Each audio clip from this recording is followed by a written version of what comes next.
Today on 4x Trail, we're talking 37-inch tires and what you actually need to do to your Jeep before you run a 37.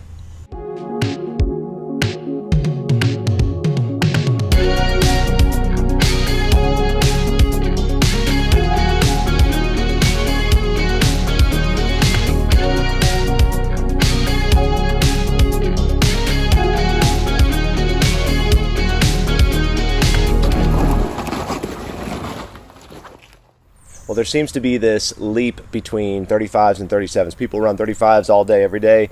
Even on some stock Jeeps, you can fit a 35. But when you go to 37, suddenly there's this big list of requirements, right? Well, I'm going to try to break that down for you guys today and help you decide what's right for your scenario. I'm going to share about my experience with my Jeep. This may not be in a fully exhaustive list of mods that you'll need for 37s, but I think it'll be pretty thorough and hopefully helpful. For the sake of this video, I want to break up Jeep owners into three basic categories. The first one would be commuter, less affectionately known as the mall crawler. That's someone who spends 99.9% of your time on pavement. You might hit a fire road or an easy trail to find a campsite once a year, but you're basically just driving the Jeep on pavement. The second is going to be the weekend warrior. This is someone who daily drives your Jeep, but you also go out on weekends. You like to wheel, you like to hit some hard trails. At least, once a month you're going out with your friends and hitting some trails, and maybe planning some extended trips as well throughout the year. That's the category that I fall into. And then the third category will be what I call your avid wheeler. That's someone who, it might not even be your daily driver. It might be a recreation only vehicle that you trailer to the trails and you're hitting hardcore trails often, okay? So those are the three categories, and depending on which category you're in, it's going to determine what you actually need to do to your Jeep to run 37s. A lot of these mods will also depend on what type of driver you are. If you're someone who accelerates hard, brakes hard, seems to find every pothole they can to hit, you might need more for your Jeep, even if you're just a commuter, than someone who drives a little more easily, eases into that throttle, doesn't slam on the brakes, doesn't turn the steering wheel statically without rolling, because that puts an extra strain on your steering component. So just some other things to think about here. The third variable to think about will be how much you want to do now versus later, because the reality is a big tire like this is like wearing snow boots on the side. Even if you're walking on a sidewalk, wearing snow boots is going to wear you out quicker. Let's move on to the three categories of modifications to run 37. So you can see I like to think in threes. It's just kind of helpful for me. So the three categories of modifications we're going to talk about. The first one is space. That's up and out space, lift height, and the type of wheel or adapter or both that you're running. The second is going to be strength. What do you need to strengthen to run 37s? And the last is going to be drivability. Some things that you'll need to do so your Jeep drives somewhat normally and so that you get somewhat decent gas mileage and somewhat decent performance. So first, space. Let's talk about lift height. I ran these 37s for a short time with my 2.5-inch lift kit, and it performed pretty well on road. Off-road was a different story because there was some rubbing at when I was articulating and turning the wheel on my frame here, the main frame member here on both sides actually. Even though I'm running wheel adapters and a wheel that has a good offset to it, I still had to go higher. So I am now running a 3.5-inch lift kit, and I'd say that is definitely what you would want if you're a weekend warrior or an avid wheeler. For the commuter, you could probably get away with a 2.5-inch lift as long as you're running a wide enough wheel setup so that you don't rub, lock to lock on level pavement. Flat fenders also help, so that's something to consider as well to get a little more clearance. Next would be your space out, so wheels and wheel adapters. Now, generally speaking, a 17-inch wheel like this one, a good, Jeep wheel is typically a 4.75-inch backspace and a -6mm offset. That's kind of the furthest out that you can find just looking at general places online that you would search for wheels, in my experience. I'm sure you can find maybe a little bit greater offset, but generally 4.75 backspacing, -6 mm offset. Without getting complicated with the science of how wheels work, that's basically meaning your wheel is setting further out. It has to do with the center line of your wheel and where it attaches to the hub, and it's sitting out further from the vehicle than a stock wheel would. In my case, I'm also running an 1.25" Terraflex wheel adapter. Now, I wasn't a huge fan of adapters until I realized a lot of people actually have to run adapters when you get a bigger tire like this, even if you have a tall lift, just to get the geometry right so that your tire doesn't rub on the frame. So as long as you are running a high quality adapter like a Terraflex or another name brand, I don't have an issue with it. Also, an 1.25" seems to be a magic width for the adapter, because that's about how deep your studs go. And so you don't have to grind off very much of your stock studs. If you go any skinnier, you have to grind off a lot of those. And if you go any deeper than an 1.25", you're just getting really far out, and that puts extra strain on things. So I like that 1.25". I think that's the sweet spot for a wheel adapter. Okay, so for a commuter, 2.5" lift, and either a really wide adapter with stock wheels or an aftermarket wheel that has a better offset plus a wheel adapter, so that you do not rub on your frame when you're turning lock to lock.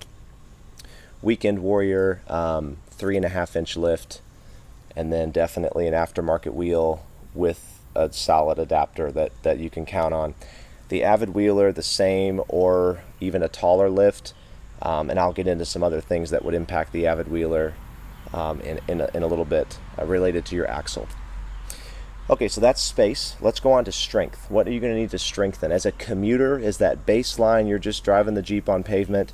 The main things I would recommend are heavy-duty ball joints, because you're going to wear out your factory ball joints really quick running 37s. And if you just replace them with factory ball joints, you're going to keep wearing them out very quickly. If you invest in a heavy-duty set, like I'm running Terraflex's heavy-duty ball joints, they're built incredibly strong. They'll last a really, really long time. And then the second most important thing I'd say are your C gussets. So those are the C's at the ends of your axle, and those are the weak point on the JK axles. You really want to strengthen those with what's called a gusset kit. It's basically pieces of fabricated heavy-duty metal that you can weld on to those, or have welded on, to keep those from bending, because guys, those will even bend when you hit a pothole just right if you're running a large tire like this. So really important. Those two things are a must for a commuter. For a weekend warrior, obviously those two things plus an axle truss, especially if you're running a Dana 30 like I am. An axle truss is very important.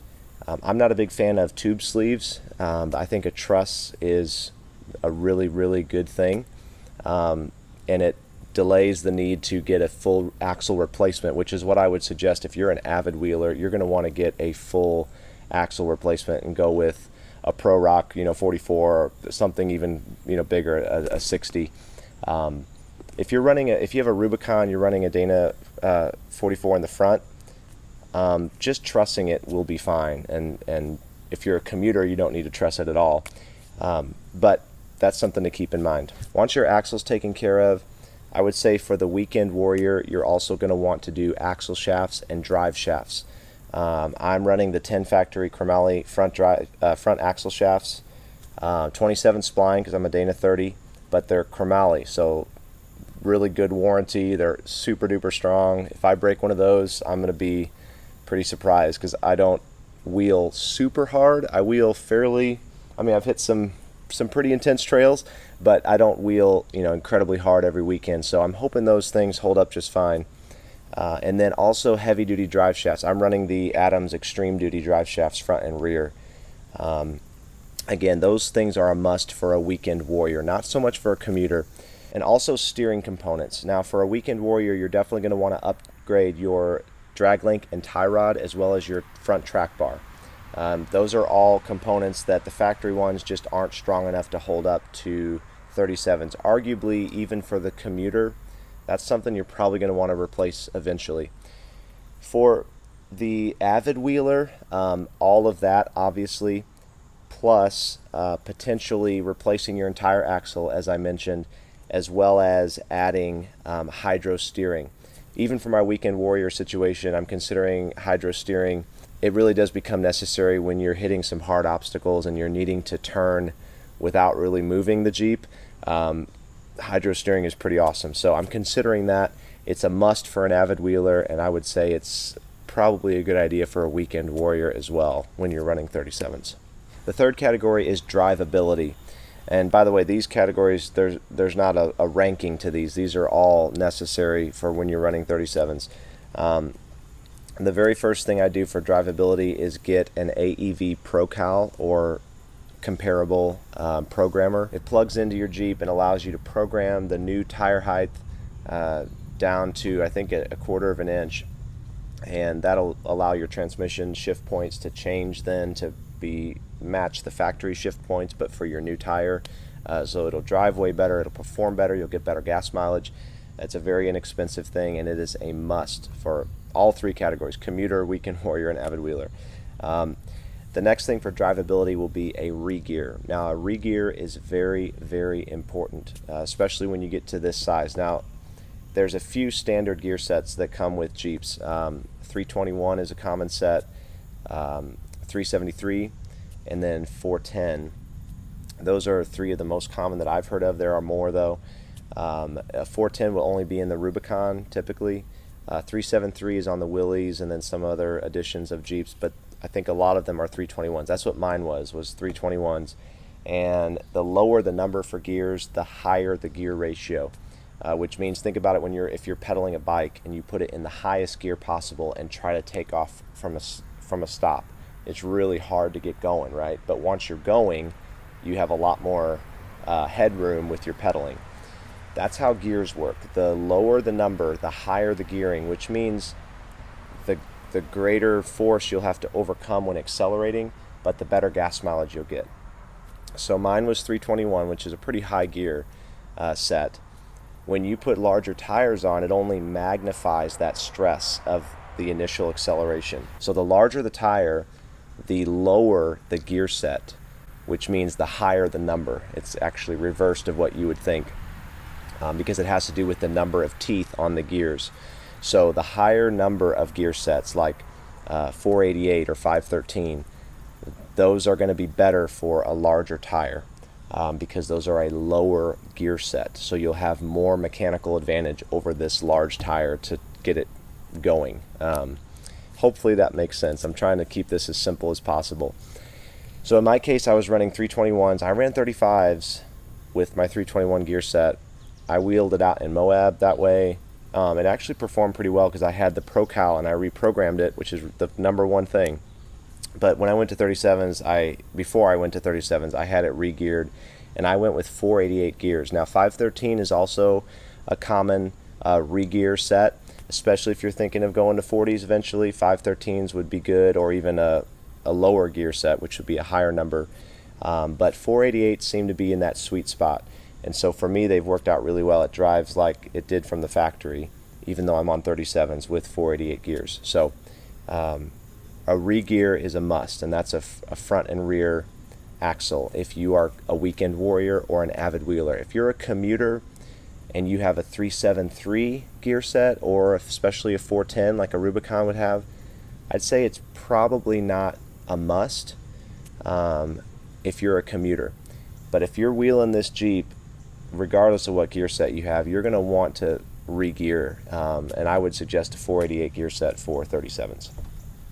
Another thing for drivability is control arms, adjustable control arms. That will correct your geometry. The higher lift you go, the more your axles come in and the more it throws off your Jeep's geometry. So for that drivability, you're going to want to get control arms if you're running a lift that is taller than 2.5 inches. So this doesn't really apply for the commuter, but for the weekend warrior and the avid wheeler, you're definitely going to want to add control arms to your list of modifications for running 37s, because you're going to be running a 3.5 inch lift, which means you're going to need to correct that geometry. So control arms is another thing.